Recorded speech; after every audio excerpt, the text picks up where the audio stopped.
Japan में एक बच्चा पार्ट टाइम में कमा पाता है ना 2 से ढाई लाख। यहाँ पे फुल टाइम में बड़े-बड़े इंटेलिजेंट लोग भी यहाँ पे नहीं कमा पाते।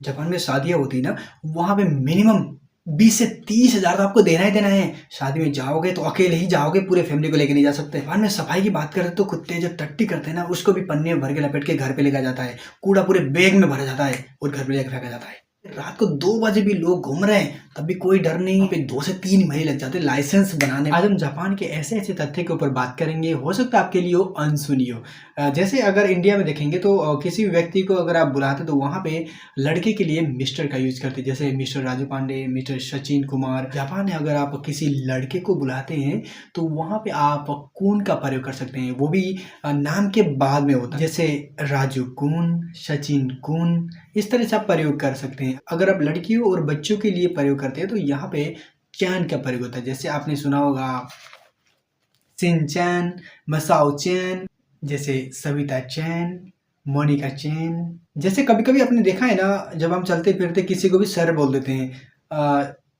सर आप ये इधर आइए, मैडम इधर आइए। तो यहाँ पे आप अगर किसी के बारे में कुछ पता नहीं है, वो आपका रिलेटिव है, दोस्त है, कुछ नहीं पता, तो वहाँ पे आप यूज़ कर सकते हैं सान का। जैसे राजू सान, कुमार सान, सबिता सान। किसी के लिए अगर प्रयोग करना चाहते हैं तो आप वहाँ पे सान का प्रयोग कर सकते हैं। मतलब नॉर्मली सबके लिए सान का प्रयोग कर सकते हैं। अगर हम कार्टून इंडस्ट्री की बात करते हैं तो ज़्यादातर जो कार्टून होते हैं वो जापान में बनते हैं। जैसे आपने सुना होगा डोरेमोन, कोचिकामे, शिनचैन, पोकेमॉन। ये सारे जो भी आपने एपिसोड बचपन में देखी है ना, ये ज़्यादातर जापान के, सारे जापान के हैं। बहुत ही बेहतरीन एपिसोड जापान के आते हैं। जापान में सिर्फ एक कार्टून का नाम नहीं है, जो डोरेमोन है ना, वहाँ पे एक प्लेस भी है, वहाँ पे आप जाके घूम सकते हैं। अगर आप डोरेमोन्स में जाओगे तो वहाँ पे आपको बहुत सारे डोरेमोन मिलेंगे। आप शिनचैन में जाएंगे तो शिनचैन के कार्टून आपको बहुत सारे मिलेंगे। एक प्लेस मिलेगा जहाँ पे आप घूम सकते हैं, आप यूटिलाइज कर सकते हैं। आपने जो टीवी में देखा है ना, वो सारी चीज़ वहाँ पे देखने को मिलता है। तो टूरिस्ट भी बहुत ज़्यादा अट्रैक्ट होता है। वहाँ पे टूरिस्ट भर भर के आते हैं, क्योंकि उसको पता है बचपन में हमने ये कार्टून देखी है और वही चीज़ उस जापान में मिलती है। तो जापान में जो भी व्यक्ति वहाँ पे जाता है घूमने के लिए, तो एक बार उस जगह पे ज़रूर जाता है। अगर आप जापान में खाने-पीने की बात करते हैं तो यहाँ पे एक पर्टिकुलर चीज़ के ऊपर स्वाद बनाया जाता है। जैसे अगर आप आलू की सब्ज़ी बन रही है ना जापान में, तो आपको आलू की सब्ज़ी का स्वाद मिलता है। अगर आपको भिंडी की सब्ज़ी बन रही है, भिंडी का स्वाद मिलता है। लेकिन अगर हम इंडिया में बात करते हैं तो यहाँ पे गरम मसाले का, मिर्च का, हल्दी का ये ही स्वाद मिलता है, तड़का, तेल का स्वाद मिलता है। उसके अलावा वहाँ पे आलू बन रही है ना, आलू का तो कोई अता-पता ही नहीं होता, आलू का स्वाद ही क्या होता है। हर एक चीज़ में आपको कढ़ी में या किसी भी चीज़ में स्वाद अलग-अलग होती है, लेकिन उस पर्टिकुलर चीज़ का स्वाद वहाँ पे नहीं मिल पाता, क्योंकि मिक्स मसाले इतने ज़्यादा भर जाते हैं, इतने ज़्यादा तड़के लगाए जाते हैं, इतना ज़्यादा भर-भर के तेल डाला जाता है। इसकी वजह से स्वाद बिल्कुल गायब हो जाता है कि जो नेचुरल चीज़ है ना, जिसकी हम सब्ज़ी बना रहे हैं, उसकी चीज़ का स्वाद बिल्कुल गायब हो जाता है। और अगर हम जापान की बात करें तो वहाँ पे ज़्यादातर चीज़ नॉन-वेज है। अगर आप वहाँ पे खाएँगे कुछ भी चीज़ें, तो वहाँ पे आपको नॉन-वेज मिलेगा। इसीलिए वहाँ पे इंडियन रेस्टोरेंट भी है, तो वहाँ पे इंडियन रेस्टोरेंट में आप खा सकते हैं। वहाँ पे बहुत बड़े-बड़े नान मिलते हैं, छोले भटूरे भी मिल जाते हैं। वहाँ पे अगर आप बात करते हैं तो वहाँ पे गुरुद्वारे भी है, वहाँ पे आप घूम सकते हैं। इतना अच्छा-अच्छा प्लेस है, मंदिर भी बहुत सारे हैं वहाँ पे। तो आपके लिए इतना ज़्यादा दिक्कत तो नहीं होने वाली है, लेकिन ज़्यादातर चीज़ें वहाँ पे नॉन-वेज मिलती हैं। लेकिन आप अगर जापान में खुद खाना बना के खाने लगेंगे तो वहाँ पे कोई दिक्कत वाली बात नहीं है। आप अपनी मर्ज़ी से खाना बना सकते हैं, आप अपना हिसाब से स्वाद ले सकते हैं। लेकिन जापान में जो खाने-पीने की जो चीज़ें हैं ना, वो ज़्यादातर लोग हैं ना, वो खुद नहीं बनाते। जापान के लोग हैं ना, बाहर खाना खाया करते हैं। उसके लिए उनको टाइम ज़्यादा मिलता है, छुट्टी जल्दी हो जाती है, इसलिए वो खाना बनाने की झंझट की बजाय वो खाना खाने में पसंद करते हैं। और वहाँ पे ऐसा होता है कि जो होटल होते हैं ना, यहाँ पे तो स्वाद के लिए कुछ भी भर जाता है, केमिकल भर-भर के भर जाता है, लेकिन जापान में ऐसा नहीं है। जापान में अगर आप किसी भी होटल में खाने के लिए जा रहे हैं, तो वहाँ पे पूरी डाइट का एकदम प्लानिंग के साथ बनाया जाता है, सारे वेजिटेबल मिक्स करके किस तरह से डाइटिंग प्लान किया जाता है कि सारे प्रोटीन भी मिले, विटामिन, मिनरल सब कुछ मिले, उस हिसाब से वहाँ पे खाना बनाया जाता है। जापान में जो लोग हैं ना, वो कच्चा खाना बहुत ज़्यादा खाना पसंद करते हैं, कच्चा खाना ज़्यादा खाते हैं और सी फूड भी बहुत ज़्यादा मात्रा में उपलब्ध होता है, क्योंकि समुद्र के आस-पास रहते हैं, इसलिए वहाँ पे सी फूड बहुत ज़्यादा खाया जाता है। अब हम बात करते हैं जापान की मैरिज फंक्शन के बारे में कि जापान में शादियाँ कैसे होती है। लोगों को जानने में इच्छुक होते हैं कि शादी कैसे होती है जापान में। जैसे आपने पता है कि इंडिया में लगभग 5,000, 2,000, 3,000, 10,000, 15,000 लोग भी आ जाते हैं, शादी में भीड़ हो जाती है। लेकिन जापान की अगर हम बात करें तो वहाँ पे मैक्सिमम लोग 50 लोग, इससे ज़्यादा मिलते ही नहीं। मैक्सिमम लोग 50 लोग ही हो पाते हैं। अगर आपको इनवाइट किया गया है जापान में, तो वहाँ पे आप जापान में जाते हैं तो वहाँ पे एक पर्टिकुलर अमाउंट होता है, मिनिमम अमाउंट 20 से 30,000 तो आपको देना ही देना है मिनिमम।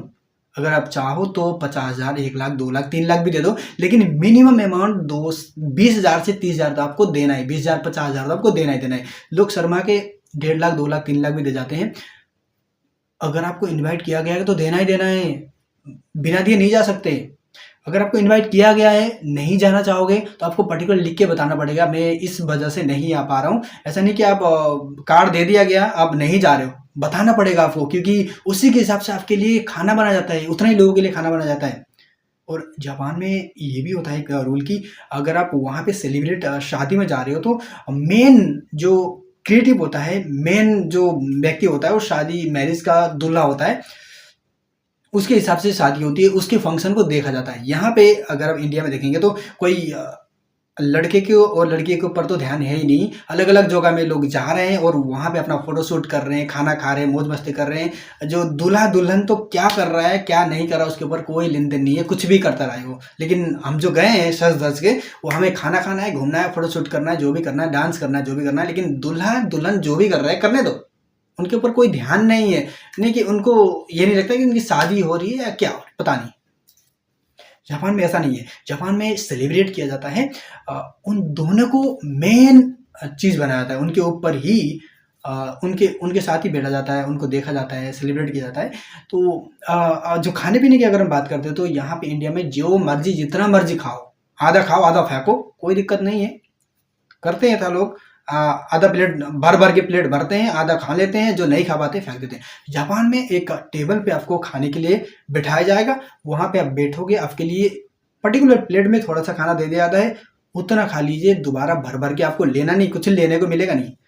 थोड़ा-सा मिल रहा है, खा लीजिए, खा के निकल लीजिए। लेकिन आपने अगर 3,00,000, 4,00,000 भी दिया है, पेट भर के भी नहीं खा रहे हो, तब भी आपको वहाँ से निकलना होगा। आप दोबारा बार-बार जाके माँग नहीं सकते, मेरे को ये खाना दे दे, मेरे को पेट नहीं भर रहा। ये रूल है नहीं वहाँ पे। और जापान में शादी होती है ना, वो बुद्धिस्ट टाइप, क्रिश्चियंस टाइप में होती है। जापान में जो शादी होती है ना, 2-3 घंटे में निपट जाता है, लेकिन इंडिया में अगर बात करते हैं तो ये शादियाँ 8-8 घंटे, 10 घंटे भी चल जाता है। लेकिन जापान में ऐसा नहीं है। जापान में एक ऐसा भी रूल है कि अगर आपको एक कार्ड मिला है, आपको सिर्फ़ आपको बुलाया जा गया है, तो सिर्फ़ आप ही जाओगे। वहाँ पे आपके परिवार, बच्चे कोई नहीं जाने वाला, कोई जा नहीं सकता वहाँ पे। अगर आपको बुलाया गया आपको तो आप ही जाओगे, अकेले जाओगे, परिवार जितना बड़ा हो लेके नहीं जाना।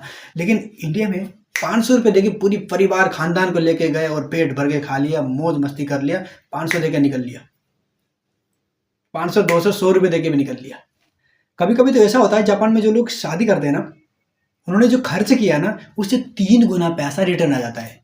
मतलब खर्च किया ना किया, उसका तो उसकी तो कमाई हो गई, बल्ले बल्ले हो गया, मजा आ गया, पैसे कमाई, इनकम हो गए। लेकिन इंडिया में ऐसा होता है क्या? इंडिया में अगर आपके पास 10,000 की कमाई है ना, तो आप 3,00,000, 5,00,000 खर्च कर जाते हैं। थोड़ा बहुत मिलता है, उससे कुछ फर्क नहीं पड़ता, इतना ज्यादा खर्च करते हैं आप लोन में, कर्ज में चला जाते हैं, कर्ज में दब जाते हैं, जिंदगी भर उस कर्ज को भरते रहो। और लास्ट में अपने बेटे की इतनी धूमधाम तरीके से शादी करी, लास्ट में होता क्या है, माँ बाप को अनाथ आश्रम तक जाना पड़ जाता है।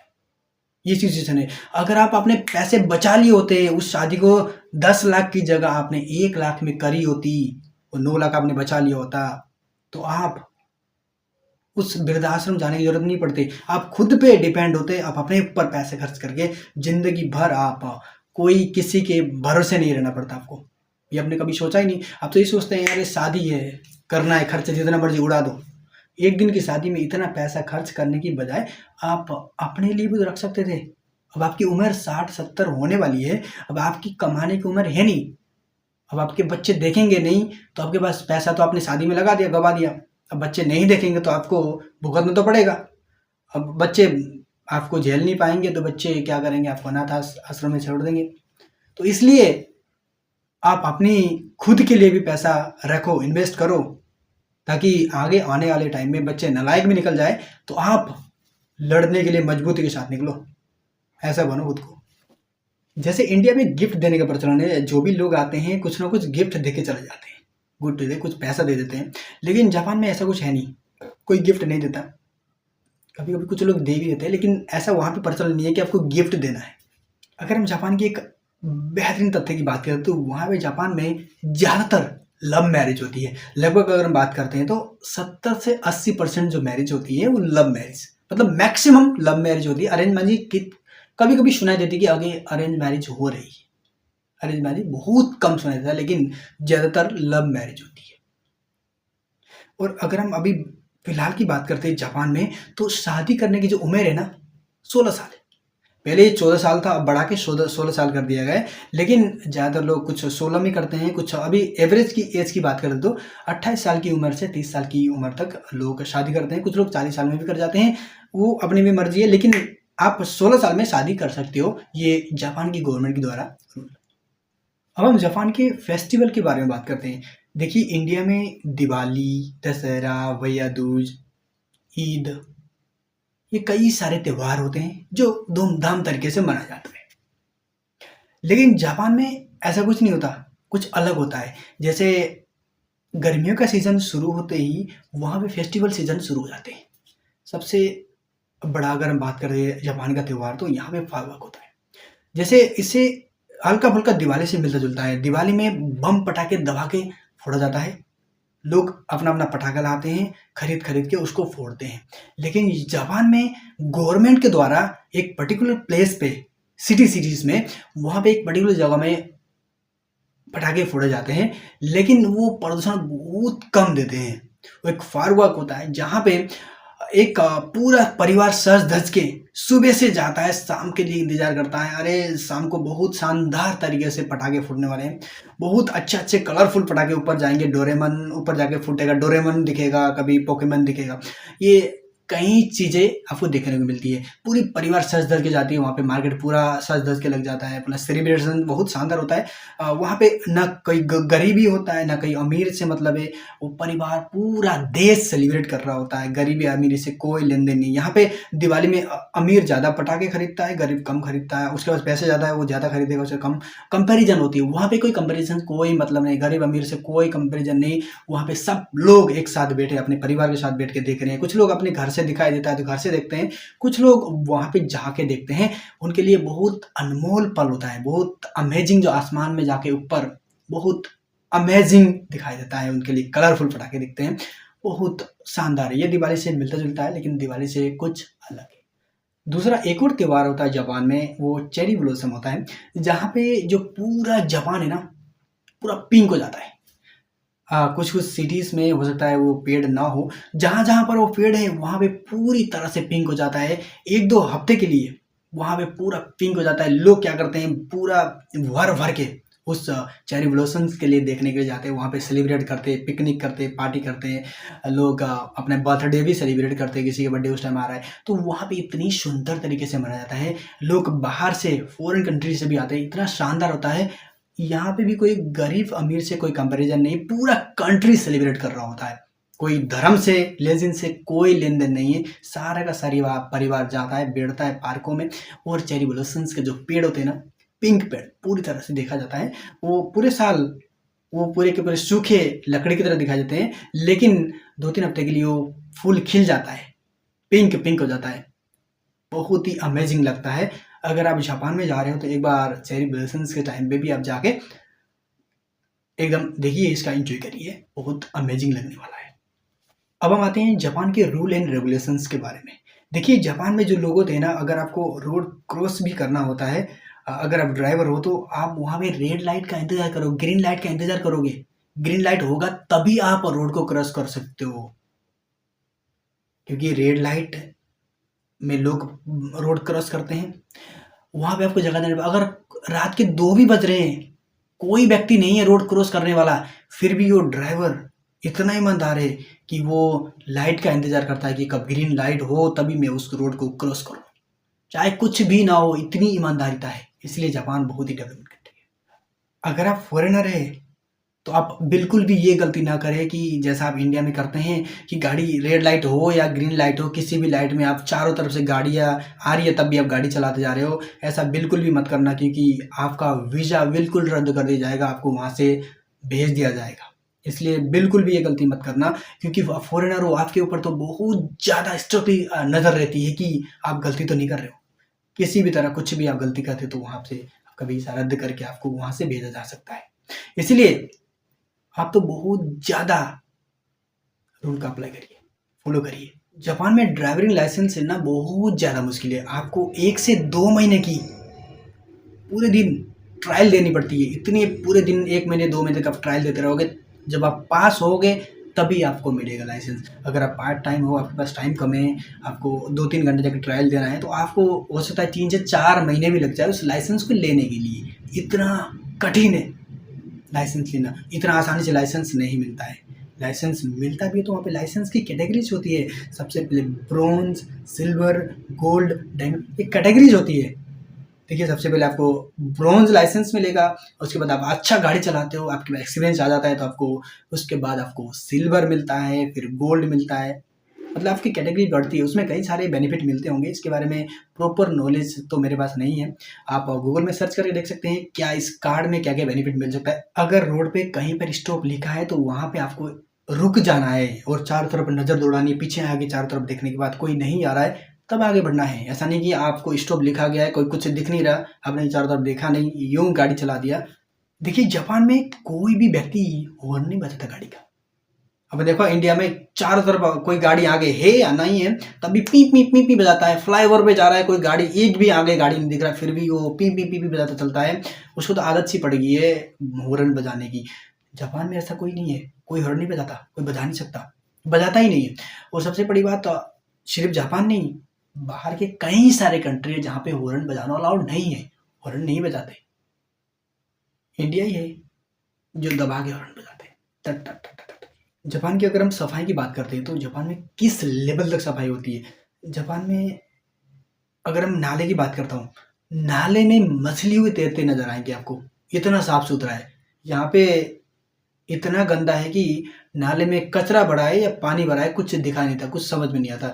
लेकिन जापान में मछलियाँ, मेंढक तैर रहे होते, इतना साफ, पूरा ट्रांसपेरेंट दिखता है। इतना किस लेवल तक सफाई है। अगर आप रोड पे देखेंगे तो इतना साफ सफाई, क्लियर है, क्लीन है, तो वहाँ पे आप आराम से बैठ भी सकते हैं। धूल मिट्टी तो कुछ दिखता नहीं। कुछ ऐसी जगह है जहाँ पे थोड़ा बहुत धूल मिट्टी दिख सकता है, वहाँ पे रात भर सफाई कर्मचारी आते हैं और रात भर सफाई करते हैं। गवर्नमेंट पूरी तरह स्ट्रिक्ट है, गवर्नमेंट पूरी तरह से लगा हुआ है कि सफाई क्लीनिंग के ऊपर। सबसे बड़ी बात यहाँ पे है कि जो बच्चे हैं ना, उनको स्कूल में ही सिखाया जाता है, बचपन में ही। स्कूल अब जा रहे हो तो बच्चे स्कूल की पूरी सफाई करते हैं, क्लासरूम की बेंच बिल्कुल क्लीन करते हैं। एक टीम बनाई जाती है कि आज इस टीम के द्वारा सफाई होनी है, कल दूसरी टीम के द्वारा सफाई होनी है, पूरी तरह से सफाई करते हैं। उनको पता है कि अगर मैं क्लास को सफाई करूँ, गंदगी कुछ भी गंदा करूँगा तो मुझे ही साफ करनी पड़ेगी, इसलिए गंदा कम करते हैं। जैसे आपको पता है, अगर आप अकेले हो घर में, तो आप बर्तन भी उतने ही खर्च यूज करते हो जितना आप धोने के लिए एक्सेसिबिलिटी लेते हो। मतलब कम से कम बर्तन यूज करते हो ताकि आपको कम से कम बर्तन धोना पड़े, मांजना पड़े। इसलिए जापान में भी ऐसा होता है। अपना बचाव के लिए लोग, उनके लिए इतने ज़्यादा संस्कार दिया जाता है उनके ऊपर कि वो बिल्कुल गंदा करते ही नहीं है। कहीं पे भी चीज़, कुछ भी कूड़ा मिल रहा है, उनको संस्कार मिलता है कि कुछ भी कूड़ा मिल रहा है बैग में डालो, घर पे ले जाओ, डस्टबिन में डालो। क्योंकि जापान में आपको डस्टबिन मिलेगा नहीं। अगर आप यहाँ पे देखेंगे ना, लोग बहाना बनाते हैं इंडिया में कि डस्टबिन मिला नहीं इसलिए मैंने नीचे फेंक दिया, तो वो वहाँ पे है नहीं। जापान में डस्टबिन ही नहीं दिखेगा। कुछ इलाके में आपको मिल सकता है, थोड़ा बहुत दिख सकता है, लेकिन जापान में डस्टबिन नहीं है। आप जो भी कचरा है ना अपने बैग में भरो, घर जाके डस्टबिन में डालो, ये होता है सिस्टम।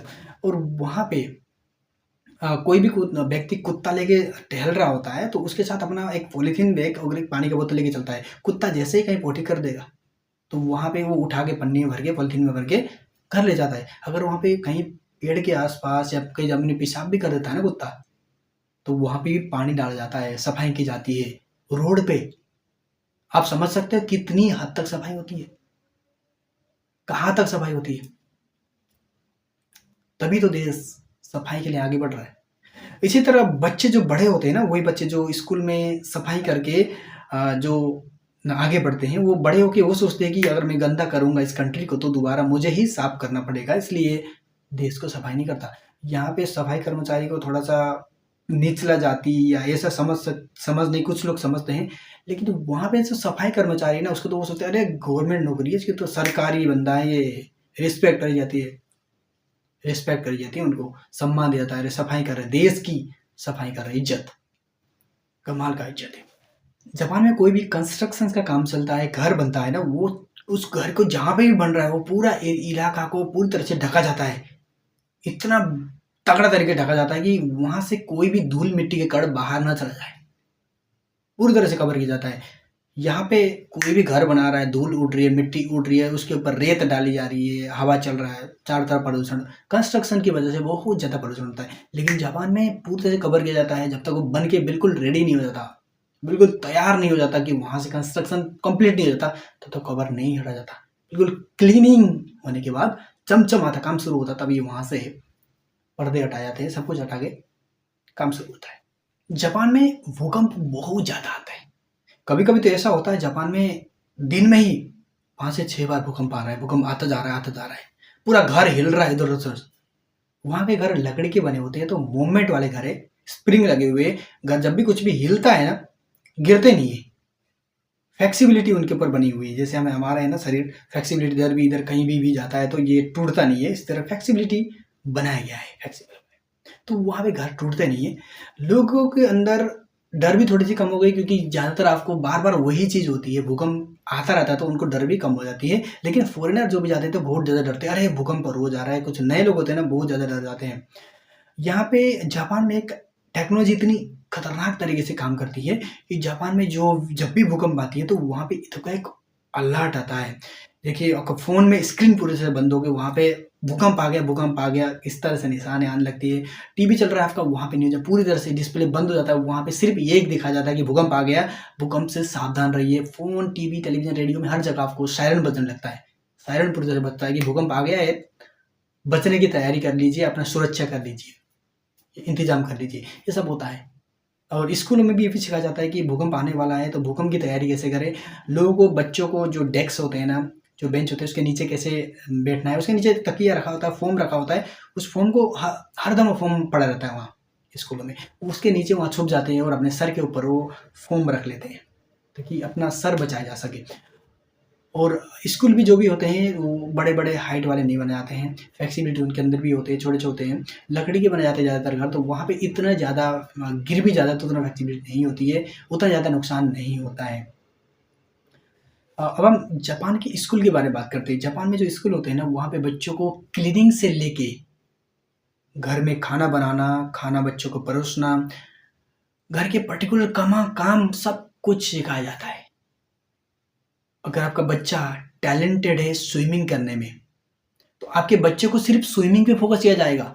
आगे चलकर आपके बच्चों को स्विमिंग वाले स्कूल में भेजा जाएगा, वहाँ से वो स्विमिंग सीख के देश के लिए लड़ेगा। ओलंपिक के मेडल है ना, देश में इतनी ज़्यादा भर-भर के आ रही है जापान में, देखी थे ना आप? ये तभी आते हैं। अगर आपका बच्चा क्रिकेट में तेज़ है, क्रिकेट खेलने में इंटरेस्टेड है, तो आपको पकड़ा जाएगा, आजा बच्चे क्रिकेट में लगा दिया जाएगा। अगर आपका बच्चा फुटबॉल में टैलेंटेड है, तो आपके बच्चे को फुटबॉल कैटेगरीज में ले जाएगा, वहाँ पे फुटबॉल के सेक्टर में ले जाएगा। स्कूल में जो पैसे होते हैं उतने ही खर्चे में पड़ा जाता है। ये आपके लिए, यहाँ पे इंडिया में ऐसा होता है कि आप स्कूल पढ़ रहे हो, उसके बाद आपके पास टाइम निकालनी पड़ेगी स्पोर्ट के लिए।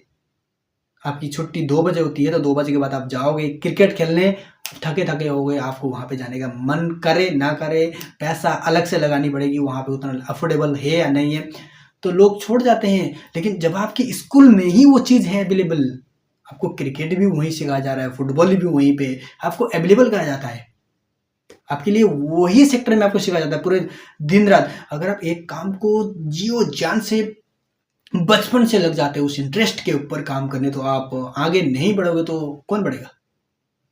इसलिए बच्चों के लिए वही चीज़ सिखाई जाती है, उसी पे आपको टैलेंट, उसी आपकी के टैलेंट के ऊपर इतनी ज़्यादा हार्डवर्क करा जाती है, इतनी ज़्यादा हार्डवर्क कि वहाँ से आप कोयले से हीरा बन जाते हो, हीरा बना के निकालते हैं। यहाँ पे आप पढ़ाई करो, ऐसी पढ़ाई करो जो बाद में कोई जॉब दिलाने की कोई पॉसिबिलिटी है ही नहीं। आपने पढ़ाई तो कर ली, 12वीं कर ली, कॉलेज कर ली, लेकिन आपके अंदर कोई स्किल्स है ही नहीं। जब आपके स्किल्स है ही नहीं, कुछ करना आता ही नहीं, तो आपको कोई सैलरी देगा? उसके लिए आपको कोई स्किल्स तो सीखनी पड़ेगी। वहाँ तो स्किल्स साथ में चलती है, पढ़ाई भी चल रहा है, स्किल्स साथ में चल रहा है, तो डेफिनेटली वो आगे जाएगा, तो उसके लिए काम तो मिल लेंगे। वो ऐसा जापान में ऐसा भी होता है कि आप अगर पढ़ाई कर रहे हो उसके बाद पार्ट टाइम काम भी वहाँ पे भर भर के मिल जाता है। जो जापान के स्टूडेंट है ना, जो पार्ट टाइम में कमाता है 1.5 लाख 2 लाख 3 लाख भी, वो यहाँ पे IAS ऑफिसर भी नहीं कमा पाता, इतने ज़्यादा कमा लेते वो लोग पार्ट टाइम में। स्टूडेंट हो गए, वो अपना खर्चा, आपने देखा होगा, खर्च करते हैं बच्चे, आईफोन ले लेते हैं, खर्चा खुद निकालते हैं, अपने माँ बाप पे डिपेंड होना ही नहीं पड़ता उनको, क्योंकि उनके लिए जॉब मिल जाता है। जोमेटो में जिस तरह से आप होम डिलीवरी का काम करते हैं सामान ले, उस तरह के काम कई तरह के मिल जाते हैं, होटलों में मिल जाता है, पार्ट टाइम मिल जाता है काम। जापान में जो गवर्नमेंट है ना, इतना इंटेलिजेंट है, वो इतनी खतरनाक तरीके से प्लानिंग करता है कि लोग मजबूर हो जाते हैं साइकिल में आने के लिए। देखिए, जापान में चाहता है कि लोग हेल्थी रहे, साइकिल दे आता है, साइकिल उनके पास है, चाहे वो गरीब हो चाहे अमीर हो, कंपनी का CEO वो भी साइकिल में आता है। अगर आप जापान में ये सोचते हैं ना कि गरीब व्यक्ति ही साइकिल चलाता होगा, ऐसा नहीं है, अमीर से अमीर व्यक्ति भी साइकिल में आता है। यहाँ पे अगर हम साइकिल चलाने लग जाए ना, तो आप लोगों की सोच हो जाती है, अरे ये तो गरीब है इसलिए साइकिल चला रहा है, इसके पास कार नहीं है, इसके पास घर नहीं है, पैसे कम है इसलिए साइकिल चला रहा है। वहाँ पे ऐसी कोई किसी की सोच ही नहीं है। वहाँ पे इतनी स्मार्ट तरीके से साइकिल बनाया जाएगा कि एक पैडल मारोगे तो बहुत आसान तरीके से गियर लगते हैं, इलेक्ट्रिक साइकिल बनाया गया है। इतना आपको धक्के मुक्की करने की जरूरत नहीं है, आपकी हाइट में, ऊंचाई में भी लेके जाना है, वो साइकिल चल जाती है। तो लोग कार क्यों नहीं लेते पता है? लोग कार इसलिए नहीं लेते क्योंकि वहाँ पे कार लेना तो सस्ता है, इतना महंगा नहीं है, लेकिन पार्किंग करना सबसे महंगा है। अगर आप 1 से 2 घंटे भी पार्किंग लगाते हैं ना वहाँ पे, तो मैंने सुना है कि वहाँ पे 4 से 5 हज़ार देने पड़ते हैं, 2 से 3 घंटे 5 घंटे की। तो लोग इतने ज़्यादा पैसे क्यों देंगे? अगर आप गाड़ी ले भी रहे हो ना, तो आपके लिए पार्किंग दिखानी पड़ती है, मेरे घर में पार्किंग है, यानी कि जो मर्जी जहाँ गाड़ी के अंदर लगा दिए, जहाँ मर्जी पार्किंग कर दिया, ऐसा होता नहीं। वहाँ पे सिस्टम तरीके से एक गैरेज होता है पूरा, पार्किंग एरिया, वहाँ पे जाकर पार्किंग करनी है, वहाँ पे पार्किंग का चार्ज देना पड़ेगा, हर हर महीने पे करनी पड़ेगी। नहीं तो आपके घर में पार्किंग होनी चाहिए, अगर पार्किंग नहीं है तो नेबर आप नहीं ले सकते गाड़ी। इसलिए जापान में लोग साइकिल की सवारी ज़्यादा करते हैं। उतना पैसा लगाने की बजाय वो कैब कर लेंगे, ऑटो कर लेंगे, कुछ और कर लेंगे, लेकिन गाड़ी लेना पसंद नहीं है। जापान में जो सिक्योरिटी सिस्टम है ना, बहुत ही अमेजिंग है। अगर आपका सामान कुछ भी खो जाता है, मेट्रो में, बस में, कहीं चलते फिर, तो रोड पे घबराने की जरूरत नहीं है। आप पुलिस स्टेशन में कंप्लेंट कर दीजिए, या सामान जहाँ पे खो जाता है, एक जगह होती है जहाँ पे आप सामान खो रहा है ना, वहाँ पे जाके आप बता सकते हैं मेरा सामान खो गया है, वहाँ पे आपको कुछ ही टाइम बाद मिल जाता है। अगर आपको अभी फ़िलहाल नहीं मिला है तो आपका नंबर लिया जाएगा, आपके फ़ोन पे कॉल किया जाएगा, यहाँ पे होम डिलीवरी होती है। अगर आपका सामान है, आप चाहते हैं कि मेरे घर पे ही पहुँचे, तो आप एड्रेस दे दीजिए, आपके घर पे ही सामान पहुँच जाता है, चोरी नहीं होता। अगर आपका फ़ोन है तो वहाँ पे आपसे लॉक खुलाया जाएगा। आपका पर्स है तो वहाँ पे पर्स में पूछा जाता है कि पर्स में कितने कितने पैसे हैं, क्या क्या है। आपका अंगूठी है, कुछ भी खोया है तो उसके बारे में पूरी डिटेल उनसे पूछा जाता है। एक्चुअली में अगर आप बताते हो तो भी आपको वो पैसे दिए जाते हैं। ऐसे नहीं है, ये नहीं कि आपको जो भी मांगे कुछ भी मांगे दे दिया जाए, ऐसा नहीं है, पूछ के दे दिया जाता है। रिस्पेक्ट बहुत ही कमाल की है। अगर आपने छाता है, कपड़े वगैरह कुछ भी भूल गए हो, तो हो सकता है वो कोई उठाए ना, कोई देखे ना, छोड़ दे, वो वहीं जाके आपको मिल जाते हैं। लेकिन अगर आप कुछ भी वॉलेट वगैरह गिर जाता है, पैसे गिर जाते हैं, वो भी आपको मिल जाते हैं। कोई जापान में कोई लालच नहीं है। जापान में एक रूल ऐसा भी है कि अगर आपके आपके पिताजी बहुत ही अमेजिंग तरीके से पैसा कमाते हैं, बहुत खतरनाक पैसा है उनके पास, बहुत ज़्यादा है, लेकिन आप उनके पैसे पे मौज मस्ती नहीं कर सकते। आपका कोई हक नहीं है उनके ऊपर मौज मस्ती करने का। अगर उनके आपके पापा नहीं चाहेंगे कि आप पैसा ले लो, नहीं दे सकते। उनके गुजरने के बाद वो पैसा आपको मिल सकता है, जब तक वो जीवित हैं उनके संपत्ति पर आपका कोई अधिकार नहीं है। वो चाहेंगे तो देंगे, नहीं चाहेंगे नहीं देंगे। गवर्नमेंट का रूल ये है कि जापान में आप सेल्फ एम्प्लॉयमेंट बनेंगे। अगर जापान में कोई बच्चा बाप का पैसा खा के घूम रहा होता है ना, लोग इतने ज़्यादा सुना देते हैं उसको कि वो शर्मिंदा हो जाता है। ऐसे भी वहाँ पे इतनी संस्कृति उनके अंदर एक संस्कार भर जाता है कि वो बच्चा काम करेगा ना, लायक खाली बैठेगा ही नहीं। बाप बाप के पैसे पलेगा नहीं, घूमेगा नहीं, क्योंकि उसको कमाना है आगे इज्जत, उसको रिस्पेक्ट, तो वो काम करेगा। उसके अंदर इतनी भर भर की संस्कृत उनके संस्कार भरा जाता है कि वो व्यक्ति काम ही करेगा, लोगों की रिस्पेक्ट करेगा, आगे बढ़ेगा। उसको आगे कैसे बढ़ा जाएगा उसके ऊपर सिखाई जाती है। जब लोग आगे बढ़ने की चीज़ के बारे में सिखाए जाते हैं तो वो व्यक्ति कभी खाली बैठ सकता है क्या? नहीं। लेकिन यहाँ पे ये रूल है कि पिता की संपत्ति में आप मौज नहीं कर सकते। जब तक वो जिंदे हैं तब तक 1 रुपए भी नहीं देंगे तब भी चलेगा। आपको पता है लोग भारत को छोड़ छोड़ के पलायन हो रहे हैं दूसरे कंट्री में। ऐसा क्यों हो रहा है पता है आपको? देखिए, जो इस देश में जो इतने ज़्यादा टैक्स देने के बाद, जीएसटी देने के बाद, इतने ज़्यादा पैसे खर्च करने के बाद, रोड टैक्स भरने के बाद, टोल टैक्स भरने के बाद उनको ना तो उनको रोड अच्छा मिल पाता है, ना ही उनको सिक्योरिटी अच्छा मिल पाता है, अपने घर पे भी सुरक्षित नहीं है। आप आपने देखा होगा सेलिब्रिटीज़ के घर में, मैं अभी तो नाम नहीं लूँगा, उनके घर पे भी जाके लोग घर पे घुस के घर पे चाकू मार रहा है। ये हालत है। देखिए, इतनी ज़्यादा असुरक्षित होने के बाद लोग कहाँ रहना चाहेंगे? उनके पास अच्छा खासा पैसा है, सब कुछ है, तो लोग प्लान कर रहे हैं। इसका डाटा अगर आप देखोगे ना, बहुत ज़्यादा बढ़ता जा रहा है, बहुत ज़्यादा, डे बाय डे बढ़ता जा रहा है। ऐसा इसलिए हो रहा है क्योंकि उनको ना तो सुरक्षा मिल रहा है अच्छे से, ना ही उनको जो पैसा दे रहे हैं उसके हिसाब से उनको वो चीज़ जो मिलनी चाहिए वो नहीं मिल पा रहा है। अगर हम जापान की बात करते हैं, मैं कंपैरिजन नहीं कर रहा कि वहाँ पे अच्छा है, यहाँ पे बुरा है, ऐसा नहीं कर रहा। लेकिन वो चीज़ हम सब लोग मिलके कर सकते हैं। अगर सब लोग चाहे तो जैसा वो देश है वो बना सकते हैं, लेकिन सब लोग चाहे तब ना, सिर्फ गवर्नमेंट के जाने से कुछ नहीं हो सकता। अगर आप खुद नहीं चाहोगे कि सफाई करा जाए, सफाई में लग जाए, तो सिर्फ गवर्नमेंट करने से नहीं होगा। आप जिस दिन कूड़ा फेंकना रोड पे बंद कर दोगे, गंदगी फैलानी बंद कर दोगे, सफाई पे ध्यान दोगे, अब अपने गली मोहल्ले को सफाई करो, देश ऑटोमेटिक सफाई हो जाएगा। गली मोहल्ले सफाई करो, रोड ऑटोमेटिक सफाई हो जाएगी। जब गंदगी फैलाना ही छोड़ दो, गंदगी होगा ही नहीं। जब गंदगी होगा ही नहीं तो इतना ज़्यादा साफ करने के लिए झमेली, इतना ज़्यादा वो रखने की भी ज़रूरत नहीं है। तो जो सफाई कर्मचारी भर भर के रखे जाते हैं वो भी रखने की ज़रूरत नहीं पड़ेगी इतना ज़्यादा कि जब आप सफाई करवानी ही नहीं है तो उसके ऊपर जो पैसा खर्च कर रहे हैं, पैसा खर्च इतना ज़्यादा करने की भी ज़रूरत नहीं पड़ेगी। जब लोग ही समझदार होंगे, लोग ही सफाई में जुड़ जाएंगे, तो यहाँ से भी सरकार पैसा बचा सकता है। जो जीएसटी के लिए लोग भर भर के ऑफिस खोले जा रहे हैं, इनकम टैक्स डिपार्टमेंट के ऑफिसर्स में वहाँ पे लोग भरे गए हैं। अगर लोगों के ऊपर टैक्स डिवाइड किया जाए कि जितना वो पैसा खर्च कर रहा है उसके ऊपर ही वो चार्ज देगा, तो वहाँ पे इनकम टैक्स डिपार्टमेंट, जीएसटी, ये सारे लोग ऑफिसर को रखने की ज़रूरत ही नहीं सरकार को।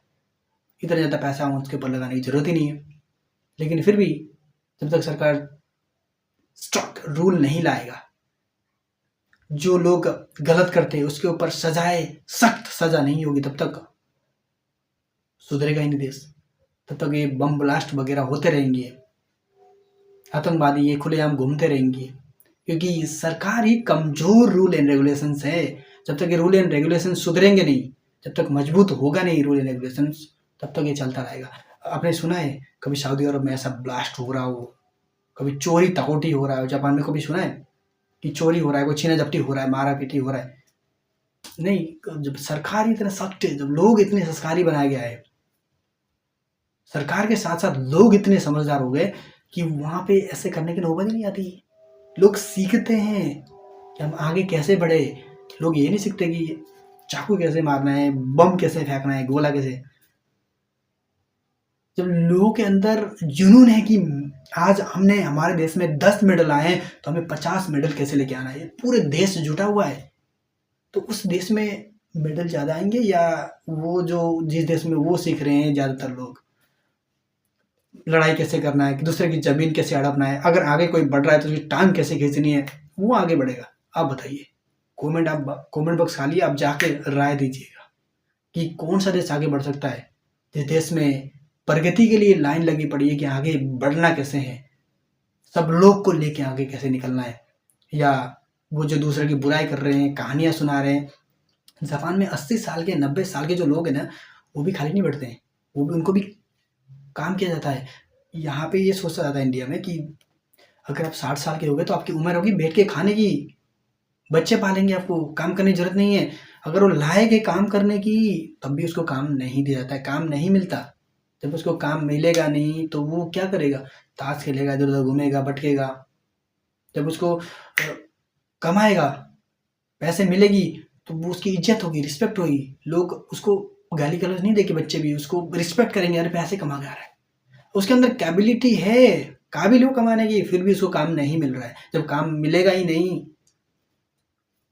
तो करेगा क्या, घूमेगा फिरेगा, फिर जब शाम को आएगा फिर वही बच्चे उसको परेशान करेंगे।